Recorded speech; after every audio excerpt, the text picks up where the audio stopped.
पेक्षा जास्त वेळ मी शिक्षण विभागाला देतो, कारण तिथे पिढी घडण्याचं काम चाललं आहे. आणि मग त्या 10 सूत्रामध्ये एक सूत्र आम्ही दिले, संस्कारक्षम विद्यार्थी घडवणे.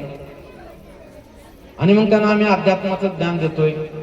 घरून शाळेत जाताना, शाळेतून घरी आल्यानंतर काय करायचं ते शिकवतोय. आई वडिलांच्या थोरांच्या पाया पडूनच शाळेत जायचं. शाळेत गेल्यावर गुरुजी छोटे छोटे आम्ही त्यांना उपक्रम दिलेत. आणि तुम्हाला पण आता विश्वास बसणार नाही कोणाचा, पण हाच कार्यक्रम मी सोलापूर जिल्हा परिषदला असताना राबवला.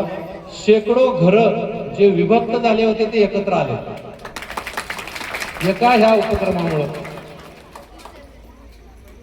तुमच्या घरी बघा, आमच्या घरी बघा, आपल्या आजूबाजूच्या घरात बघा, अध्यात्माचं ज्ञान मुलं घेत नाहीयेत, त्यांना थोतांड वाटायला लागले. मी एका शाळेत गेलो होतो, शाळेत भिंतीवर लिहिलं होतं, तुकारामाचा अभंग लिहिला होता, प्रयत्ने वाळूचे कण रगडिता तेलही गळे. तुकाराम महाराजांना काय म्हणायचं होतं की तुम्ही प्रयत्न करा, तुम्हाला काही पण होतं. आपण पण म्हणतो ना महाराजांसमोर, अशक्य ते शक्य करतील स्वामी. तसं संत म्हणतात की तुम्ही प्रयत्न करा, अशक्य ते शक्य. म्हणून त्यांनी लिहिलं तुकाराम महाराजांनी, प्रयत्ने वाळूचे कण रगडिता तेलही गळे. ही शाळेच्या भिंतीवर लिहिलं होतं. मी त्या शाळेत भेट द्यायला गेलो होतो, मुलं सगळे बाहेर बसले होते. एक पोरगा काय म्हणत होता, अरे आपल्या गुरुजीला काहीच कळत नाही. दुसरा म्हणला काय झालं, वाळूतून कुठं तेल गळत आहे का भिंतीवर